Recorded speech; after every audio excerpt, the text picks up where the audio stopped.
oba ko bipiem ewo Kumasi Girls High School asi kwa no ye ba yan kwala no na obi ni pomo do so no omo ye be 7 no kwa so afi enti na se de mo twa tra kwa no na sa de to mo tempa enti so bi so bia so kwa na e be de kwa se de kwa bit match sa so no pese e de no ya kwa to de mi ta de ya tre me enti ya kwa se bit ma ka se enkwa ne de se a public na se chi obi wo ho se ya tre se wakobo apo enti enfo ne mpie na so won de nya de se ebi tin sempre fo ho so crack say o enkwa nya tin comfort o mu a emra ni se na da so na twere hu nyina no enkwa na tin dia ya adwuma se bi o manchi obi se wakobo apo na se bi e kotre kwa na apo so bi hu am e tna se fili hu akwa yi sa ko so ade shanfo ndi ebi tma se na de hu de mra ya fa so twere hu nyina dia ya adwuma e no enti boni bia se ya kwachi obi a na to obi hu abasam ebra ya de so no ofre dika no aba na we helping se abodon kunso ade to so bi no o de beto aso atrafio mo ye beda se brafie na fe be pebresu obinum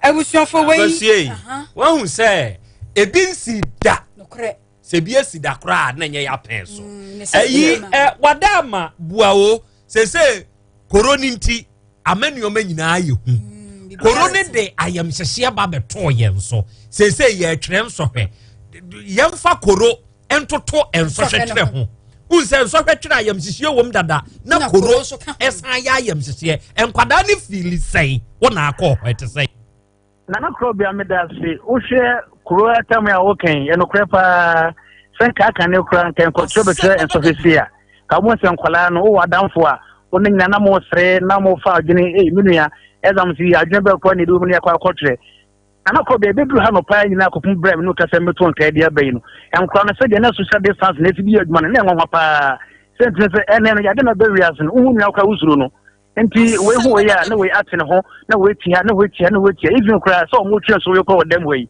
hu ra ho na se na ko bia uti ha na ko so tene ho a enti se question bi kwa na won tia so bisa ko so me ya ba ko si e bia question number 2 menti a chere me a asa ko be ka kra ko so kra won tempo no watimi aboa wo e je to tinu se de o matma shan kola no kwa so tene mu no o matma de to mu tempa sansoma ubedru campus odo ya ba nyina ya ankola no ufre anopa ne ba ye no o mutu che no so na eno so o te se utu so obi a tele be obi a dwe no we de hu kese be to ankola no so sans akare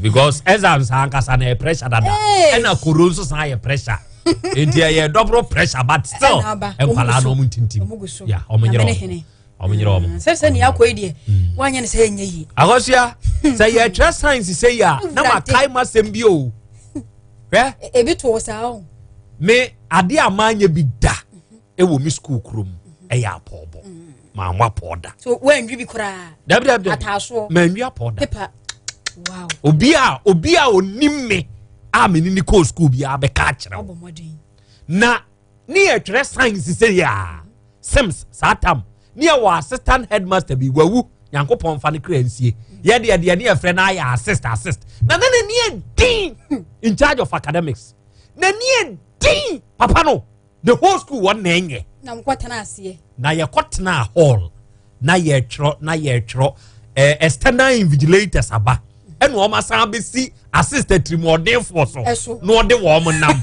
na obi akobo na pa wo beto ma obi ewo inside na course ebe si uso abeto me na so enkofo ezu abeduro akosia papa no se ne wo hwe manim no na me pop oya hu hwe enye satam na me mfa obada meti examination hall na mapepe serious ya train to sense say ya mara hosam na make kan sana hosri no ena pepa no de to he o de pepa ya na dabi me ye first tia so enti me tia so no papa ne ba no oba manim straight up sorry sorry dina o no abeto tumbotom so ma ya yi oh eno ye ya na okoi na me dama de so to kwa me dimrika ko dom ya masa o mani hunu kese mani hunu kese mi ami mo obi ni ebe twampepem pepe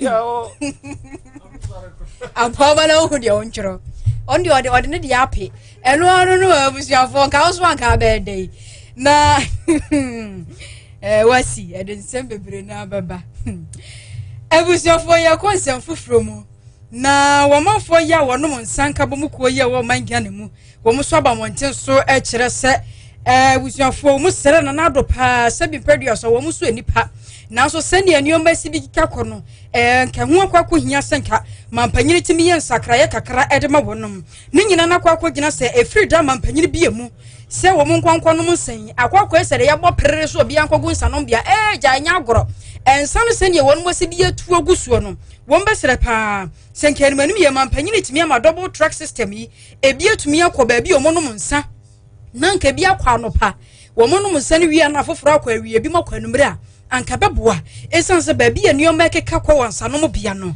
ani eya yenyan yede kase ebono ko mfifi mantemu gomu abudumburam ehɔ ne yadri 90 ya yensaka efiro no bachelor sese kantwe bi ekoso ama ehɔ ntokwasam nipa mienu won motina nanom ewonse do yaya se nipa mienu ya won mofrim wei wo manfo no mu esusu se won mo eye Nigeria fo bia wo mo te sa gomu abudumburam hɔ na de ma asam ni nyina no ekoba ye no wo manfo no mu kirem se nansentam Nigeria ni abrantie bi e friend Precious Water Billions ya wanye finhia no aduonu nso a wati nananom wonsia do yaya wono wamanfo beka na nsentem kura no yede ne ho asem batu dwa ewo kasebo iso ekire musa posifo ya wo mu gudumbram ho ebekire musa sa akrachi no watwo sekan a wadidi aposifo achi kyese wo yese nkobehwe nkrofo de tekan no bedwetwa nkrofo ne ade ene ma aposifo wo mu kotutu a ede ma akrachi eti nananom enji sa asemi hu na sanso kosore dendenden ewo sa agomu abudumburam ho ekowi akire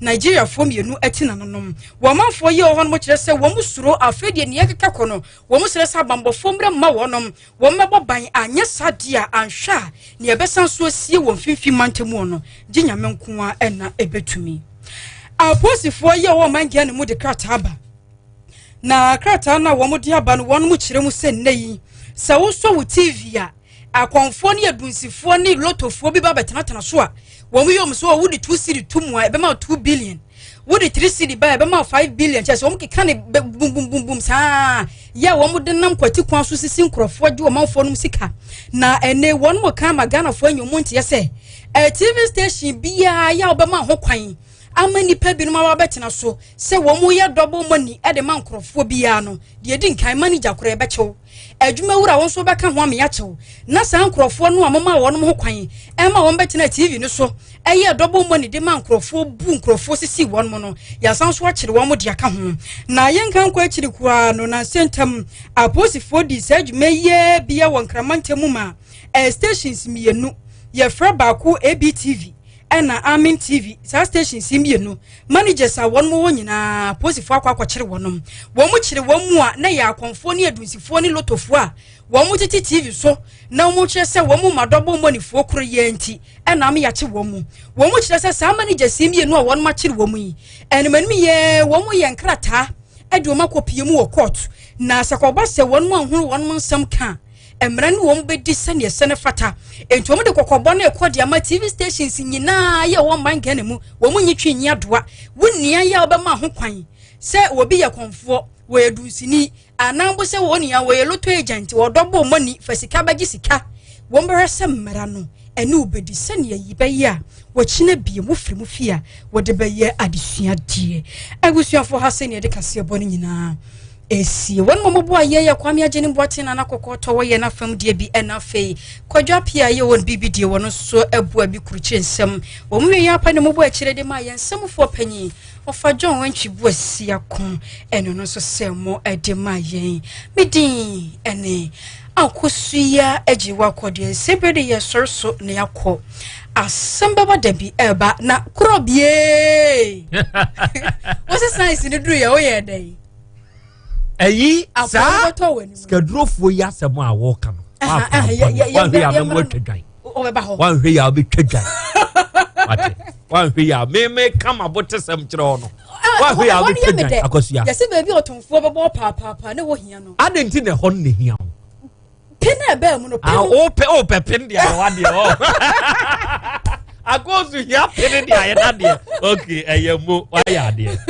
ya dia pa mate wa obehia me na obetwa ponche ansa no akofie untwa ya wo mini problem okay adehie ensem ni nyina no na wa fidie ne da 102.9 FM aha eye utek men worry ensam de enne ye de binam na wie wo ye ndwumadie so ye busa sa anyanyam bia asante mantamimu kumase santase apre ede ne sha apre asam no esi ekọ na ba esi ekọ na saba esi ekọ na ekọ ne police station ekọ na sense bio santase apre ede enko na sha apre ede enko na hye ho ya eho ne de emma kunkum maku fresh ladies atwa so afi de mu de aduru mrewa so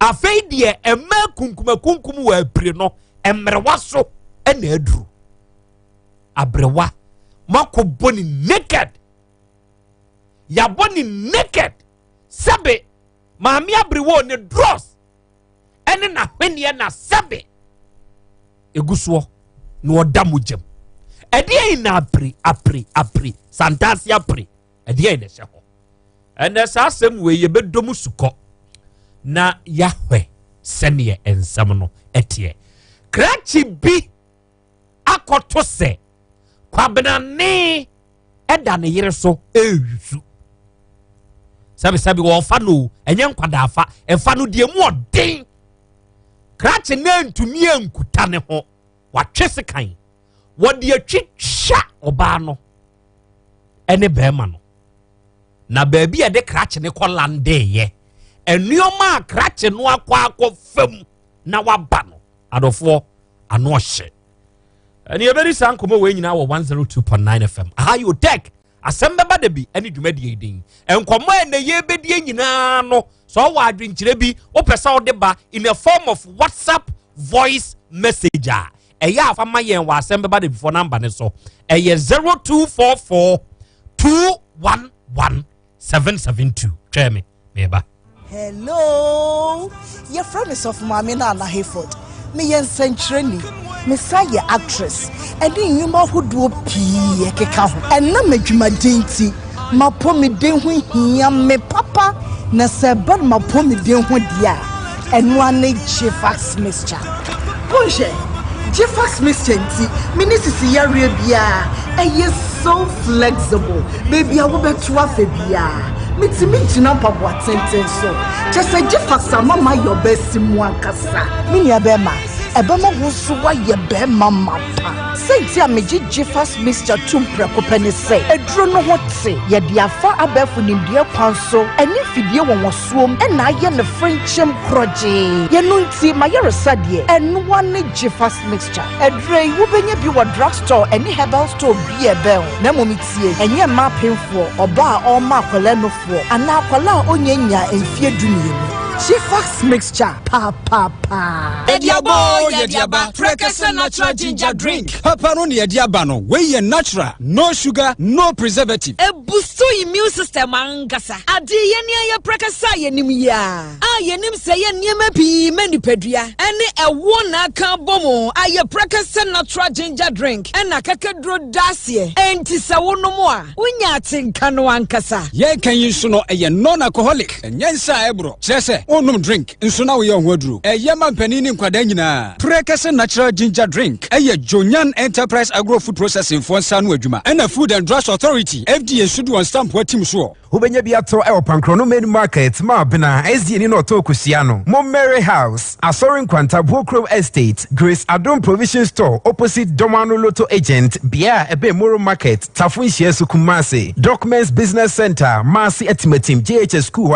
Kate Provision Store Tafo 4 miles Market Store no se open doso puotua oba insure from security point on sa ebekabi for 0547 503 147 and 0243 737-664. Prekasa natural ginger drink. The drink for strength and vitality. Yasamu Jumadi ni Shasie, Mama Hanya Kum, Yadamwase, say the Men Club of Ghana, Yahow Nina Twitch, and Shimwa Motisha and Sasam Koyano, Ghana for Nya Jatum, Sefina Quedia, Adu Papa, Epomia Naso, and a Zipman capsule. Panya, and Nunia Drop, Solak Heba Clinic, Akofaba, Amani Panina Jatum, says Zipman capsules, Bema went to be in Naso Madumaye, Bema and Sisiania, and Nunia du Papa Airport, Ama Wadia Sose Chain. Zipman capsules, Nemo Monkai, so be only 18 years, and Zipman capsules, Oba, and so Guguno, and Caboni, I want to know, Onum Solak Mesa, na Yamukra. Bema and Swan Gugu baby name so free baby Hobano. Unya Solak Mesa, ebe to the Nasiama, Oba wa fire funo, Oba Omanofo, and Asakoda only if you do me no, and so num Solak Mesabi, Solak Heba shop, Ewa Ija market, Omoni car park in any dish anymore, and a KNG, Ewa Moon, and to Fonko Solak Heba clinic, Ewa Kente Kono, Omoni Shelf Filling Station, no any dish anymore, and Alfred 0245 616028. Zipman capsules, Panya, what in there? Never be trim a bit in Sumame. The wood ointment. Kama papa. The wood ointment. With the true ya. When I'm baby and I a bedroom from Queer African Health Legendary Ointment of the Year 2018. Award winner Sam Yakin. A queer for a walk of Fuma Banowabre. A fra for a walk of Epo, a Banowabre. A dready for a walk of Juma Banowabre. A dropper for a way ye gears, a driver, Nawabre. A fitter for Mason for Ubias Sabro Hano. Make a wine. Would you review now with the wood ointment to cheer? Ubehuda better. Mirror, maybe come Mrs. Nimiku to Jenina. Was this in Pody and Yon Abeka? Maybe coach Hodra. Now do want them. The wood ointment. Our pharmacist herb and chemical shops. Titru, King's Walk Herba, Okaishi, Dodua, the Wood Scientific Herbal Hospital. PM Ubenya. Phone numbers 0241 244 012 and 0201 681717. The wood ointment. Fetchina Beko. My dear, yes, sweetie. And I mammy miss out. Meaning so dumb a pan. Now, I may soup and pan. I'm in one down. I'm in common deck. Let's the dicker pie over there. There would be Mona soap and Mona cream. As yes, my Hana. May I say, now, maybe the emotion to my answer. Maybe shows clear fans. I sacred Baba shows some bang. And what can you say, dear? Many Mona soap, any Mona cream, and every wool. Said the Mona soap to me skin rashes in your crop. Na you pump and finny pahon. No Mona cream to me sap or front of whoa. I'm a chimney for broom. I'm asking I am saying, as I have boko, sabo fradiano. Oh, does he say the mini jam? Baby, what's up with the Mona cream says you know? Maybe hey, Mona soap and Mona cream. Nane bonson ya dinner bush idea. Any Hofeno, Mamma Busuamo. And I miss my dose. Omafu here, Mona soap and Mona cream. And Fred at the Herbal Center 020-813-0790 and 024-6595-256. FD Ashusha sa ejedi enkrato yimu agya to mu se eye. Sama yi obey. Mapomu din beko yi a na 21st clinic. Wo 21st clinic de. Esuna fidie a de yenhwehwemu. Ena esuna fidie a de sayade. Ye wo emfidie ni nrupa. Ye de sayade o haw bia ni akiri. Akoma yade. Esikire yade. Ahohwehye. Wo sisi. Wo to asentini atwetwenwo. Ye funu awo ne enam nsensem. 21st clinic. Ye twa scan. Ye yemogya mu hyehyemu. Afeti esumasem. Se wanti woni pedua na ase a. Wonte ayaresa ase. Esono se wa ahoden. Ena esono se wa apomuden. Yare bia woni efire. Enti enum aduru abra wonim yare no kofa bai. Ena da ho no. 21st clinic wo branches bebre. Wo Kumasi. Wo ba 21st clinic wo Ahwea. Omone Ahwea Total Filling Station nedi animhwe a eben Alpha Radio. Accra, ye wo Domi Market. Heavy do dynamo a. Ye nkrabata bi nso wo BA. Any session. Frey wo 0540 311 311 0540 311 311 and www.21stclinic.com. 21st clinic ana ye wo krom. OTEG 102.9 FM. Asemba Badabi. Asemba Badabi. Asemba Badabi. Hello. Good morning. Good morning. I'm home to say Minya Bema. Boko. Minya Bema Ghana Boko there. What part of wine? Oh, sister near land in a blue sister near. The same on cancer. Black will be out here. Asemba Badabi. Yes, will you black? No more. Any Chicago about the Dana. I won't say to Yaka. Bajo, wine. Oh, Blaunia Bani, London also. Oh, but and your man makes us say, my partner, my father, when you are you, ma'am?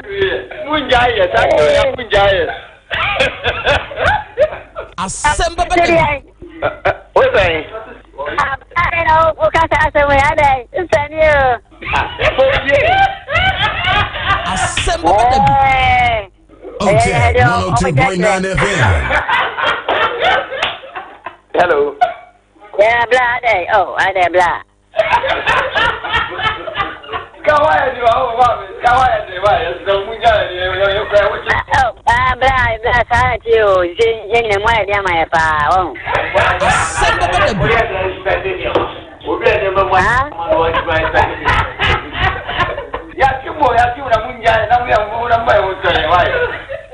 but this someone said, my father, you know, be a vampire. Be a vampire, and I'm more than my drama. Said no, yeah, and wrong.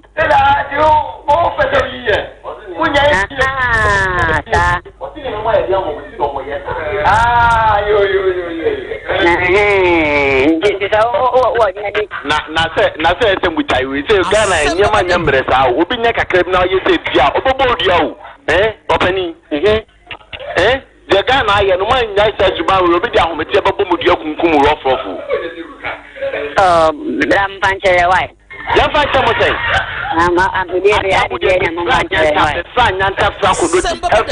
with the Salam at the Joa. Men now watching. No, then I'm Pancher, why? The papa.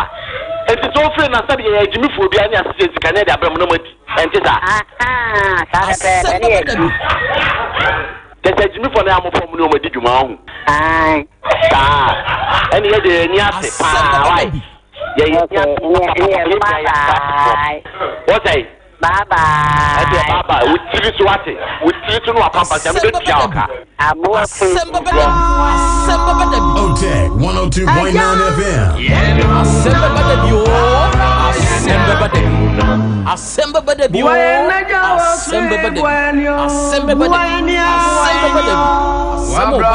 102.9 FM. Okay, 102.9 FM. Assemble by the view. Assemble by the view. Assemble by the view. Assemble by the view. Assemble by the view. Assemble by the view. Yummy. Wasana baby. Nasara wabila kaya minyami beye fraro woyi mo. Buena jawase buenyo. Buenyo. Wabo wasana baby. Wabo wasana baby. Wabo wasana baby.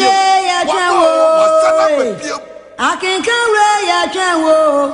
Okay, assemble by the view. Assemble by the view. Assemble by the view. Assemble by the view. Assemble by the view. Assemble by the view. Assemble by the view.